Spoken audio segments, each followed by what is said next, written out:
Lara Marson, haut responsable au sein de la transition, s'est exprimée ce jour sur l'annonce d'un retour probable de l'ancien président en exil en Afrique du Sud, Ravalomanana Mark, annoncé dans les journaux.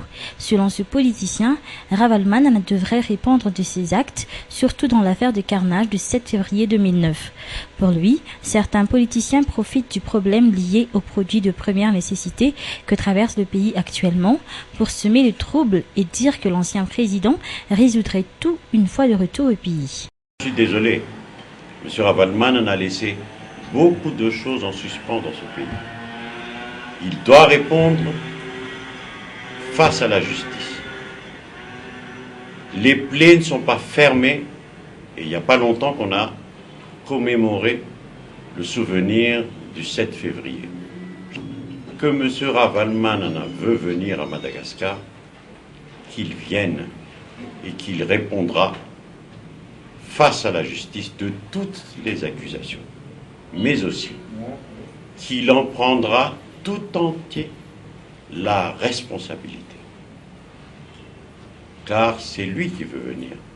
On l'a déjà conseillé de rester d'abord en dehors pour maintes et maintes raisons.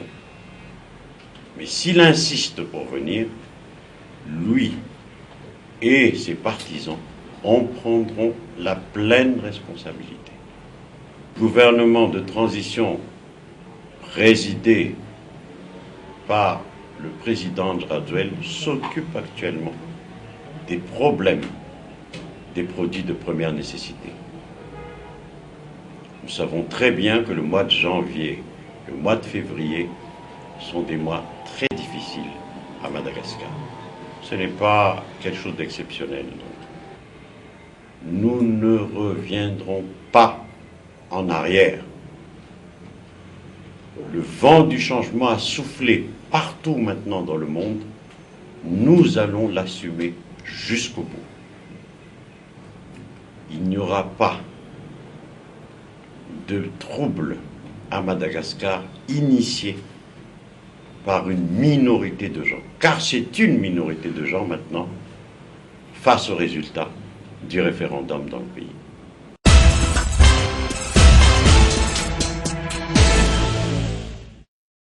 Face à l'annonce faite en public de retour au pays de l'ancien président de la République, la présidence de la Haute Autorité de la Transition a tenu à informer et à rassurer le grand public qu'elle va prendre toutes les mesures qui s'imposent contre toute velléité de trouble afin de maintenir la sécurité et l'ordre public dans toute l'étendue du territoire national. De ce fait, la présidence de la Haute Autorité de la Transition tient à faire savoir que les textes réglementaires en vigueur en matière de sécurité et d'ordre public seront immédiatement appliqués contre quiconque impliqué de près ou de loin dans d'éventuels troubles.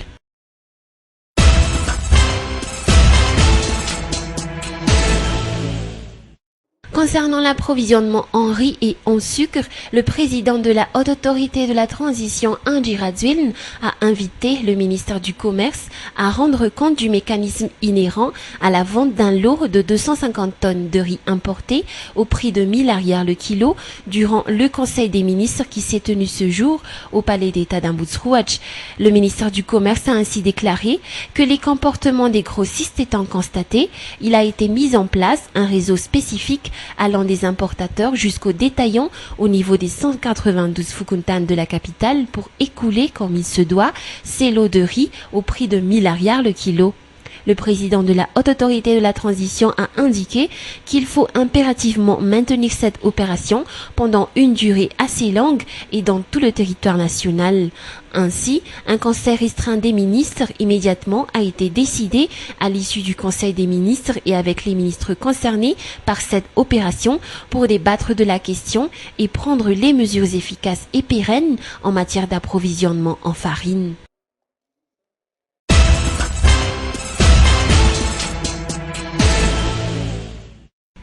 La tempête tropicale Bingiza était sortie en mer la nuit dernière vers 21h au sud-ouest de Bessalampi. Elle continue son trajectoire le long du canal de Mozambique et selon les prévisions émanant du service météorologique d'Ampanghinumbi, Bingiza s'est renforcée et retournera dans la grande île par la région du Minabe et du sud-ouest demain soir.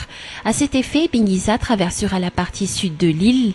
Toujours selon les prévisions météorologiques, durant 5 jours, il pleuvra dans toute l'île, car outre cette tempête tropicale, une autre masse nuageuse s'installe déjà sur les régions de Vatva-Vidvnani, la partie sud-est de l'île, et à Nous, provoquant des pluies abondantes.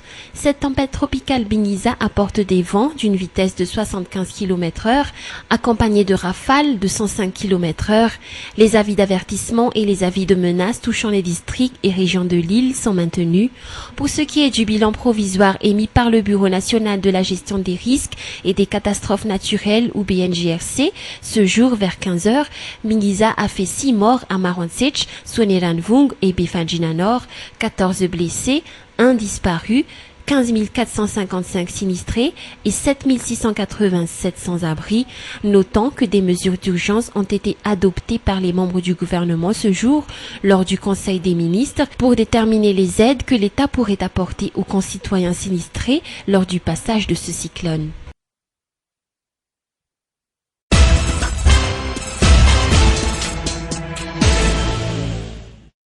Malgré les différentes dispositions mises en place par les responsables auprès du siège du Tsenamour, certains responsables continuent encore de procéder autrement selon leur bon vouloir. C'était le cas du Fukuntan d'Agurunjan ce jour lors de l'ouverture du point de vente Tsenamour. En effet, certains responsables de ce Fukuntang ont forcé ceux qui étaient venus tôt dans la matinée à acheter d'abord 5 cahiers au moins pour pouvoir bénéficier du riz vendu à des prix très bas. Mais le problème ne s'arrête pas là, car la quantité de riz vendu est également truquée. Certaines personnes qui ont effectué leurs achats dans ce point de vente ont remarqué que si elles achètent par exemple 5 kilos de riz, quand elles pèsent ce même riz ailleurs, il pèse 3 kilos au lieu de 5, comme cette mère de famille qui a acheté 4 kilos de riz et qui au fait n'avait obtenu que 3 kilos achetés avec le prix de 5 kilos. Les journalistes de la station de télévision Viva étaient venus sur les lieux pour demander une explication émanant des responsables au sein de ce point de vente Tsenamour d'Agurunjan, mais ils les ont claqué la porte au nez et les ont par contre menacés.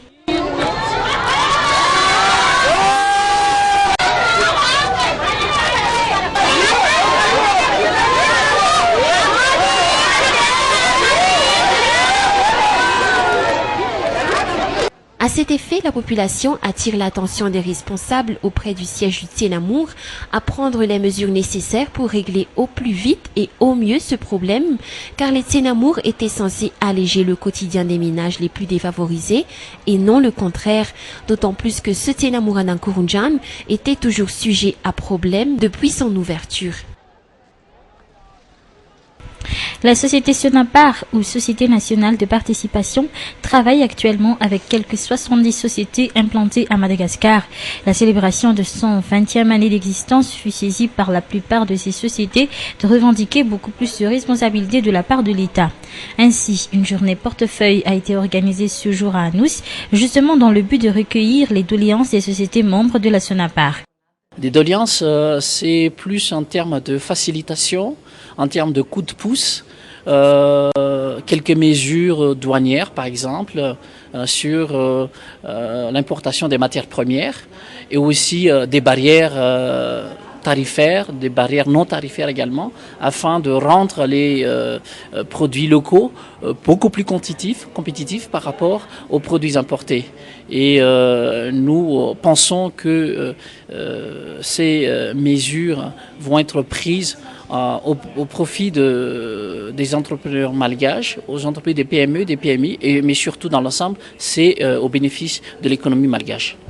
Quant au ministre des Finances et du Budget, Radzonar Mapian, il a insisté sur l'importance d'un élan de solidarité qui doit exister entre les opérateurs locaux dans le redressement de l'économie malgache. D'après ce membre du gouvernement, le droit de douane ainsi que les taxes à l'importation sur les outils de production sont réduits à 5% d'après la loi de finances 2011. L'État ne peut pas encore se permettre de supprimer définitivement ces taxes, ajoute le ministre dans son discours, car d'autres problèmes doivent aussi être pris en compte et doivent être résolus, comme le problème lié à l'importation qui nuit fortement aux industries locales. Des efforts ont déjà été fournis dans ce sens, explique-t-il. Ils seront poursuivis dans l'intérêt des opérateurs du secteur formel. Par ailleurs, dans le cadre de la célébration des 20 ans de la Sonapar, 3 concours sont organisés à l'endroit des jeunes de 25 à 35 ans. La Sonapar serait prête à financer les meilleurs projets de 50 à 150 millions d'arrières. La date limite du dépôt des dossiers est fixée au 31 mai prochain.